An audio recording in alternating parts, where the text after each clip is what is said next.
Assalamualaikum warahmatullahi wabarakatuh. Bersua kembali dengan program Obsesi Seru, episode yang ke-15.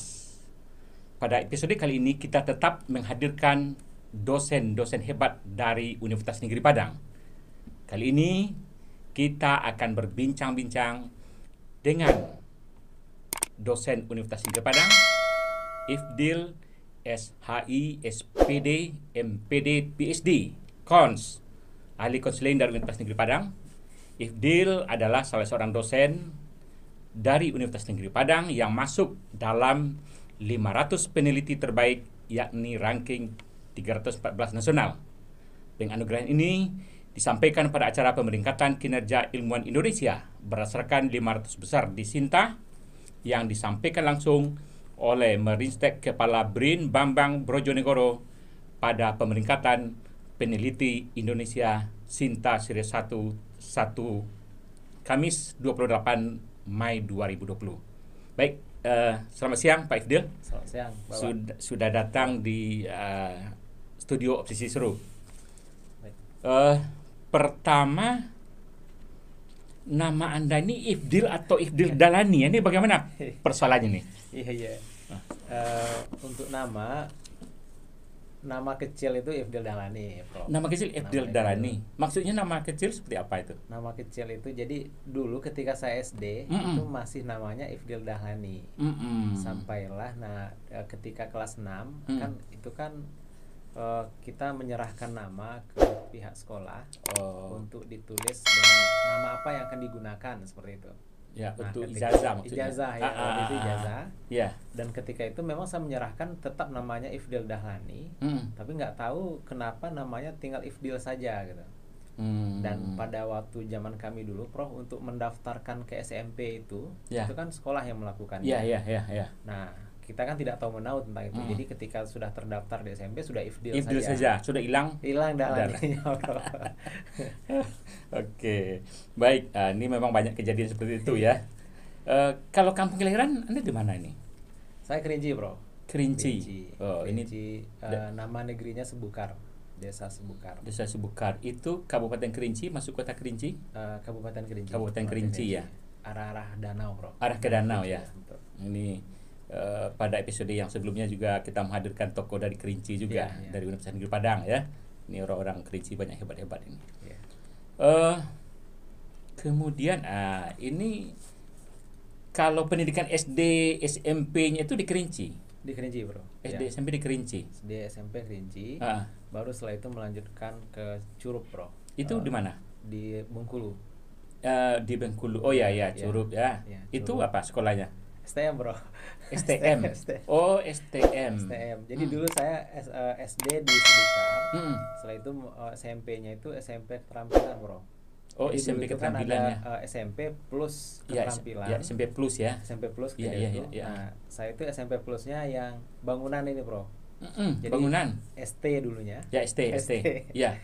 Nah, kan dari ST kan migrasi menjadi SMP keterampilan. Nah, dulu saya ambilnya di ST itu di sekolah keterampilan itu. Jadi jurusannya bangunan, Bro. Nah, jadi ini memang udah campur-campur ini kan. Jadi setelah di bangunan, ketika itu memang ada pilihan kan, setelah tamat SMP itu kan bisa lanjut ke SMK atau lanjut ke sekolah umum. Nah, tapi pada waktu itu dari orang tua bilang kalau kamu ingin terus ke perguruan tinggi, silakan ambil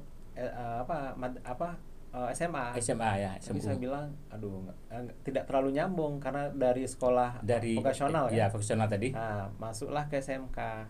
Dan kebetulan dulu itu om saya itu masih di Curup bekerjanya, sehingga saya ikutlah om karena di situ dikenal juga STM Curup dulu itu termasuk STM yang favorit di Bengkulu. Itu STM itu bidang bangunan juga. Bangunan, Bro. Tadi itu bangunan juga. Mestinya ke Fakultas Teknik mesti kalau lanjutnya ya. Mestinya ya, Bro. Awal-awalnya begitu, Bro. Oke. Ini setelah setelah SMK ya atau STM ya atau STM. Ini pendidikan ini kan sangat banyak sekali nih. SHI, SPD, MPD, PhD, Cons. Ini bagaimana ceritanya ini? SHI itu apa itu? Sarjana Hukum Islam, Bro. Sarjana Hukum Islam.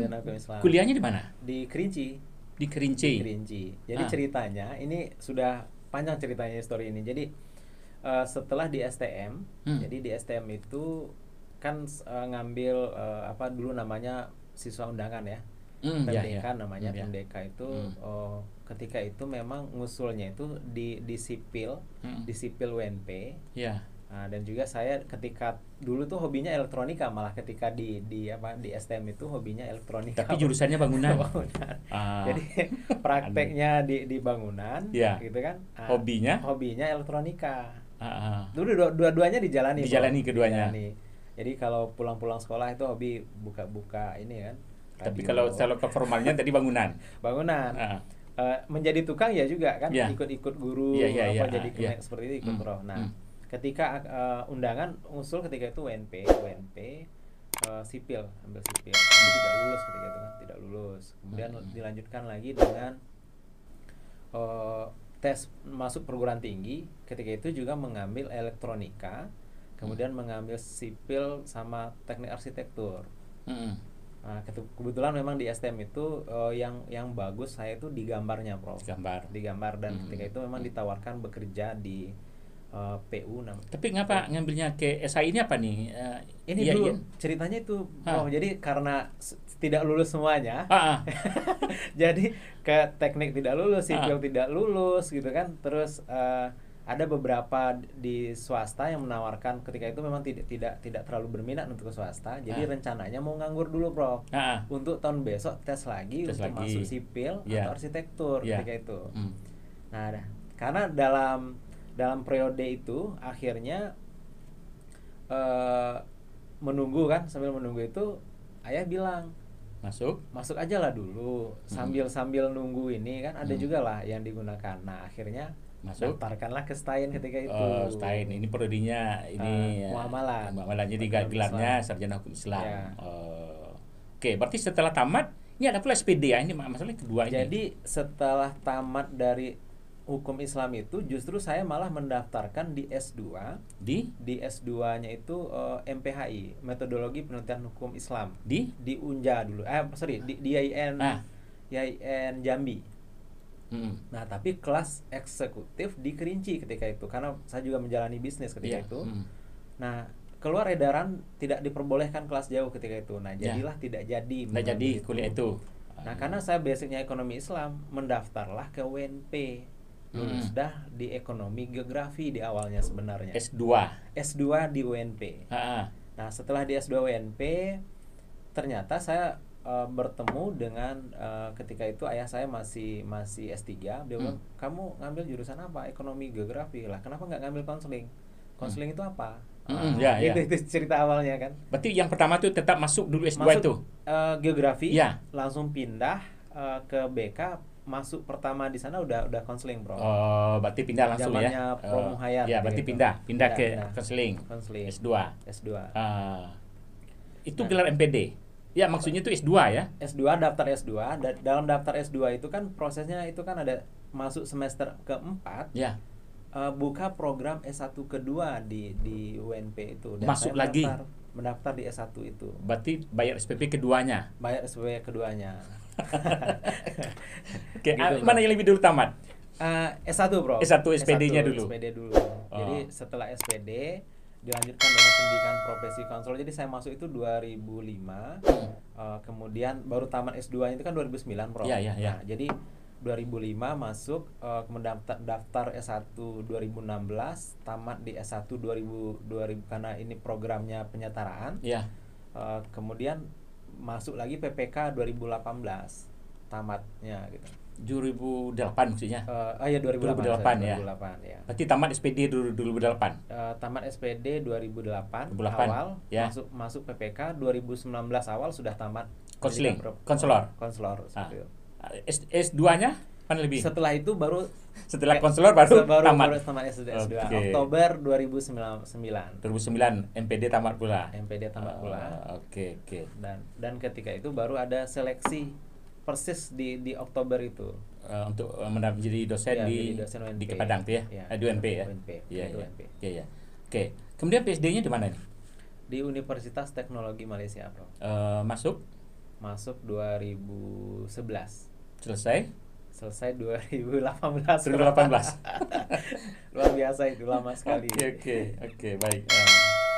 Kemudian saya dengar juga tadi disebut juga ya, tadi berbisnis juga ketika di kuliah di SH apa tadi ya di S1. saya tadi itu di Kerinci berbisnis juga. Betul. Bisnis tentang apa? Nah itulah Prof. Jadi karena hobinya di elektronika ketika itu, jadi memang ketika di STM itu kan juga memang hari-harinya sudah bekerja. Ya, jadi sudah kita tadi ya. bekerja di unit produksi sekolah. Jadi memang aktivitasnya itu udah mulai banyak bekerja. Sehingga ketika kuliah saja itu menjadi tidak terlalu bisa dinikmati kan. Jadi inginnya bekerja juga. Nah, mintalah modal sama ayah. Ketika itu dikasih modal, buka rental awalnya, setelah itu berkembang menjadi jual beli komputer ketika itu di Kerinci, kota Kerinci, di kota Sungai Penuh ya. Sungai Penuh. Sampailah di S2, saya mau ke S2, baru itu diserahkan kepada ipar yang mengelola. Yang mengelola. Bisnis itu sampai sekarang masih jalan atau sudah? Tidak lagi, Tidak lagi ya. Yang malah melanjutkan yang sepupu yang melanjutkan. Sepupu yang melanjutkan ya. Berarti usaha keluarga. Berarti jiwa kewirausahaan pun sudah ada juga ya. Sudah lama. Oke.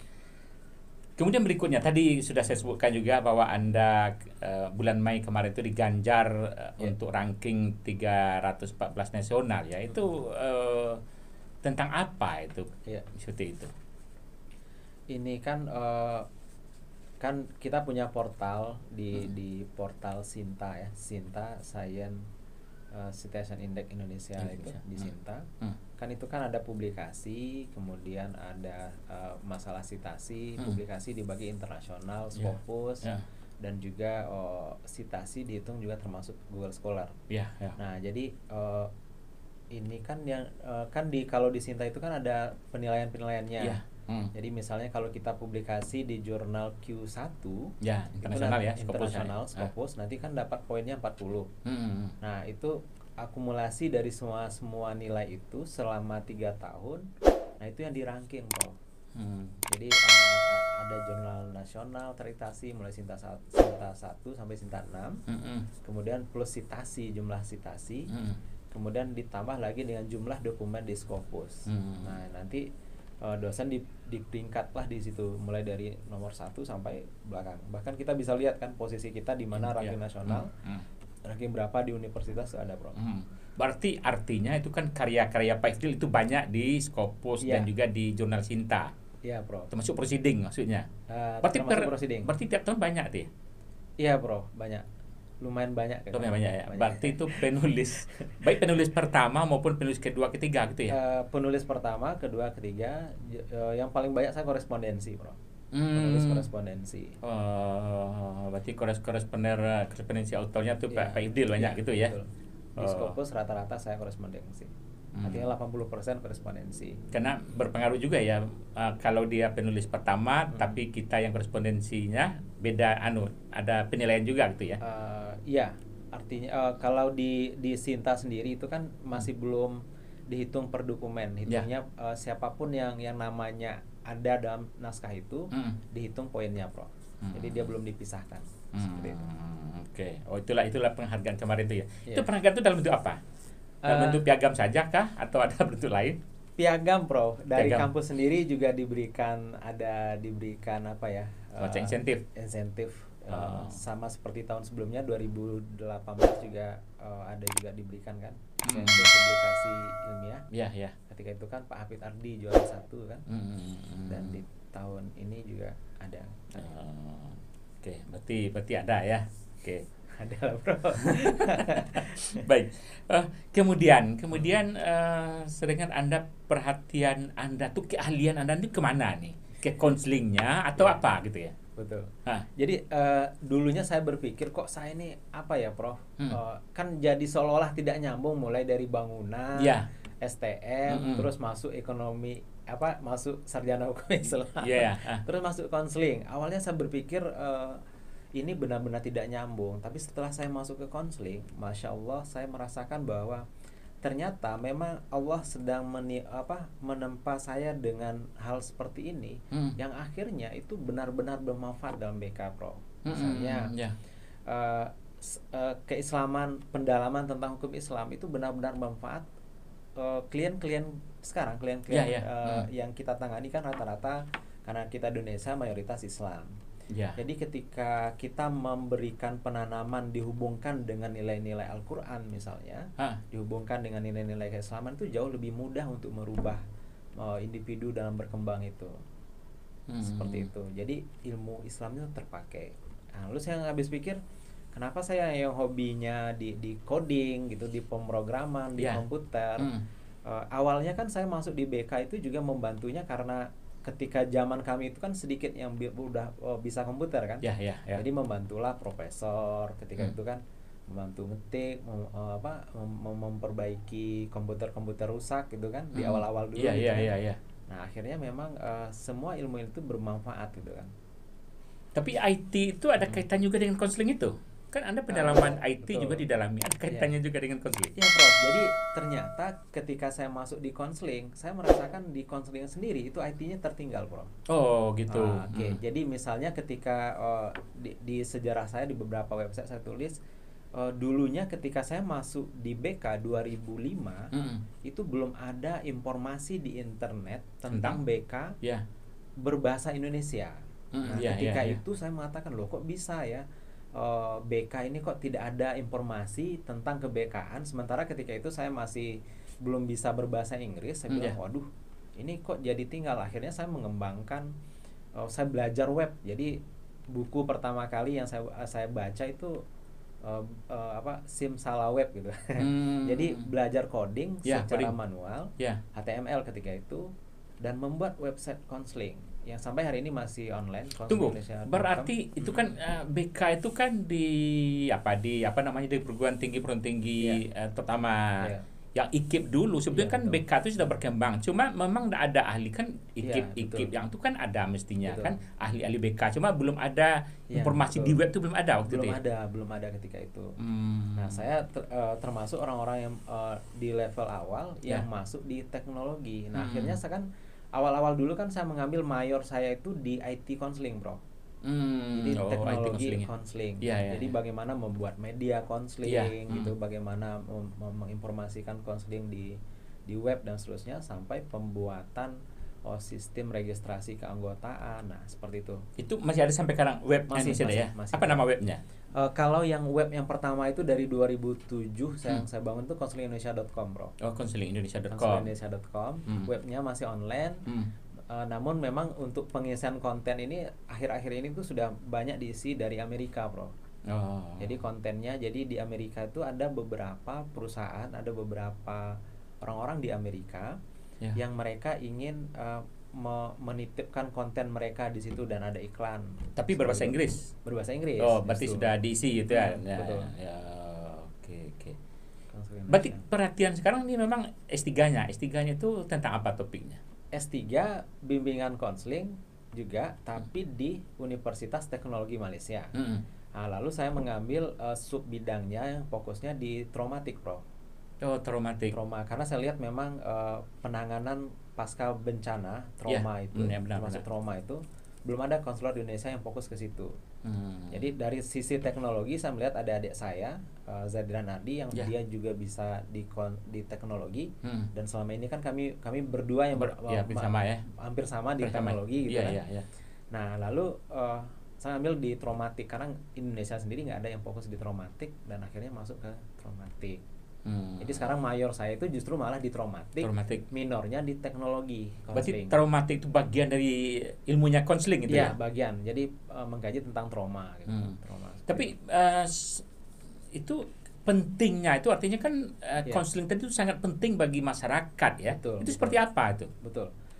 Kalau di sekolah sendiri memang selama ini kan banyak bilang kalau dulu kan dikenalnya BP ya. Iya, BP. Orang nggak kenal konseling, orangnya BP. Jadi memang persoalannya memang banyak terjadi malpraktek selama ini di sekolah, karena rata-rata yang masuk BP itu dianggap bisa dilaksanakan oleh siapapun dulunya. Siapapun dan siapapun yang Siapapun bisa melaksanakan. Akhirnya ya karena siapapun bisa melaksanakan, akhirnya sesat gitu kan ya.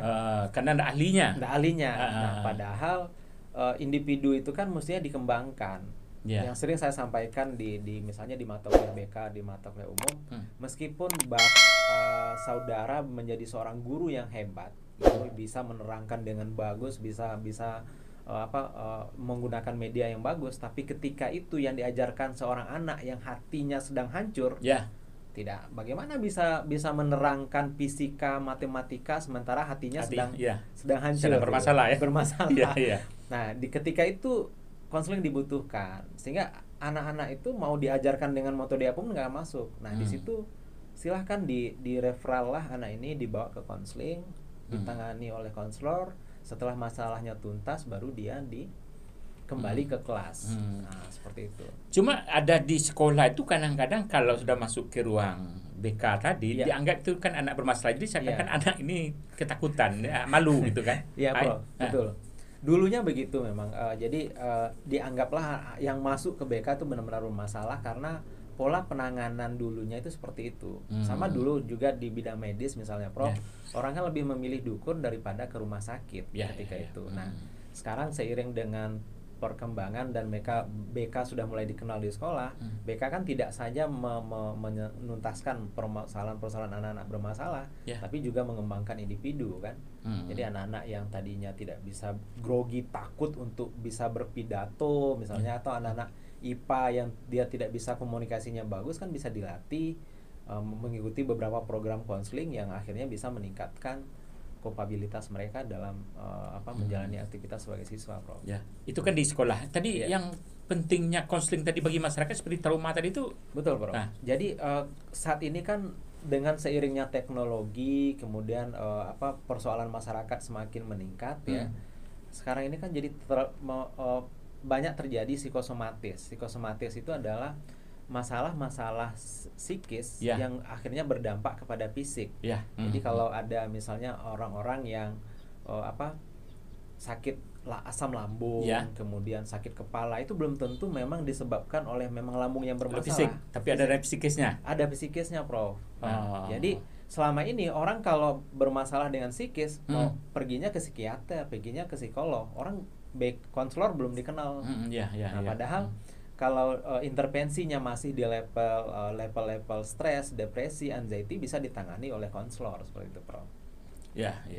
Berarti sekarang juga kalau ada kebencanaan tadi masuk tadi itu ya. Betul, kebencanaan kan banyak kebencanaan sekarang gitu. Jadi kebencanaan itu kan orang trauma ya, Prof. Takut gempa, tidak mau beraktivitas, bahkan kadang-kadang anak-anak tidak mau ke sekolah seperti itu kan. Nah, kita melakukan trauma counseling namanya.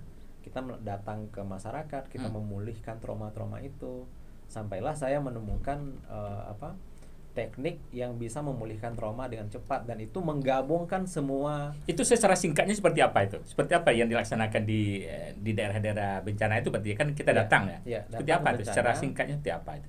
Ya, kita datang ke daerah bencana dan di daerah bencana itu kan kondisi trauma yang dialami itu kan berbeda. Jadi kalau trauma yang berat nanti dilakukan treatment, yang ringan dilakukan play terapi dan seterusnya seperti itu. Itu dalam itu permainan itu ya. Permainan, betul. Itu dalam satu yang ringan. Yang paling ringan untuk menghilangkan tadi yang trauma tadi gitu ya. Itu yang ringannya itu ya. Ringannya. Nah, yang berat-beratnya ditanganilah dengan klinikal seperti itu, Prof. Jadi klien dan konselor gitu. Berarti satu-satu ya. Satu-satu. Oke. Berarti memang perkembangan dunia konseling ini, konselor ini banyak seperti apa sekarang di Indonesia? Di Indonesia memang sekarang sedang semakin menanjak lah, Prof, kalau kita lihat. Tapi memang kita jauh ketinggalan. Yang paling sering kita dengar kalau di BK itu pertumbuhan laju pendekatan di BK itu tidak sebanding dengan pertumbuhan laju masalah-masalah tadi itu ya, karena masalah semakin baru, banyak itu ya, semakin masalah banyak, baru karena teknologi, karena musibah gitu ya. Betul. Oke. Baik, kemudian Anda saya lihat juga ada juga ilmu lain itu. NLP itu apa? Ada juga. Ya, NLP itu neurolinguistic programming. Jadi itu bahasa pemrograman otak, Prof. Jadi itu digunakan. Itu bagian kaitannya juga dengan konseling. Betul, Pak. Prof. Jadi salah satu pendekatan yang kita gunakan dalam sesi itu NLP, Prof. Neuro Linguistic Programming, bahasa pemrograman otak. Jadi memudahkan kita berkomunikasi dengan klien dan memudahkan untuk melakukan pemrograman, Prof. Seperti itu. Gitu. Itu termasuk juga hipnoterapi, itu masuk bagian itu juga. Hipnoterapi ya, kalau di konseling kan hipnoterapi ada banyak aliran, Prof. Banyak aliran, dan yang paling cocok dengan konseling itu Ericksonian. Jadi Ericksonian hipnoterapi itu paling dekat dengan konseling ya. Konseling. Sehingga kalau dalam NLP itu pemrograman itu bisa dilakukan dengan klien itu. Prof bisa kan berdiri, Prof? Bisa. Bisa. Itu artinya? Iya. Ya, tergantung posisi itu kan. Misalnya kalau kan kita menggunakan tergantung bagaimana individu bisa mempengaruhi kan. Ketika saya menanyakan, Prof bisa berdiri kan, Prof? Bisa gitu kan. Berarti itu kan belum connect bagus, tapi Tapi kalau itu bisa berdiri kan, kalau ya tergantung posisinya. Kalau saya kan sekarang ini kan posisinya underdog top dog. Pro di atas loh, kan nanya gitu kan. Tapi kalau Prof nanya saya bisa langsung berdiri. Langsung berdiri tuh ya. Langsung terpengaruh tuh karena bahasa tadi itu ya. Itu contohnya, Prof. Iya, oke. Baik. Kemudian bagaimana obsesi Anda tentang pengembangan BK konseling dan traumatik tadi itu di Indonesia? Itu kan Indonesia banyak musibah juga ya. Itu seperti apa? Ya, kan kami dengan tim kan sedang menjalankan riset saat ini, Prof. Kita menjalankan dan kita ada sebuah pendekatan yang kita temukan, dan memang kedepannya kita akan tetap membangun BK ini, bimbingan konseling untuk semakin, karena posisi BK sekarang ini untuk jumlah konselor yang berpraktek di luar itu masih kecil, Prof. Jadi salah satu obsesi kami itu bagaimana konselor itu benar-benar dikenal di masyarakat dan hadir di tengah masyarakat untuk mengentaskan persoalan-persoalan psikologis yang dialami oleh masyarakat yang semakin meningkat, Prof. Seperti itu. Oke, berarti itu. Tapi kalau di Indonesia perkembangannya itu perguruan tinggi yang lain memang masih masih berkembang. Ya, agak slow sedikit, Prof. Kita tidak berlari cepat gitu dibandingkan dengan negara-negara tetangga kita, Singapura, Malaysia. Kita agak ketinggalan untuk di bidang konseling tadi itu ya. Konseling, Prof.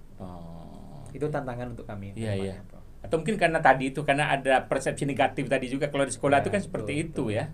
Itu yang kita sedang perbaiki, termasuk kenapa mata kuliah BK itu ada di semua perguruan tinggi penyelenggara pendidikan, LPTK, karena untuk memberi pemahaman itu kepada guru-guru bidang studi.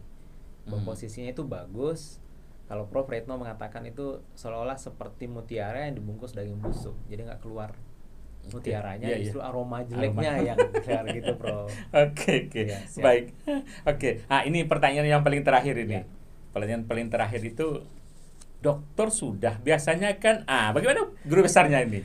Insya Allah, Prof. Jadi lektor kepala 700 kan udah keluar di Agustus 2019. Jadi baru keluar. Sekarang kan sedang proses 4A, dan mudah-mudahan nanti kalau dari segi kredit poin rasanya tercukupi ya, karena butuh sekitar 150 untuk ke guru besar. Dari berapa? Dari 700. Dari 700. Lektor kepala 700. Kepala 700. Artinya butuh 150 untuk ke guru besar. Nah, insya Allah mudah-mudahan mau doanya, Prof. 2021 Agustus sudah bisa mengajukan ke guru besar, Prof. Oke. Baik. Mudah-mudahan ya, mudah-mudahan. Amin. Terima kasih Pak Ifdil, pemirsa dan pendengar program Obsesi Seru. Demikian bincang-bincang kita pada siang ini bersama Ifdil, SHI, SPD, MPD, PhD Cons, dosen Universitas Negeri Padang. Sampai bersua kembali untuk episode berikutnya. Assalamualaikum warahmatullahi wabarakatuh.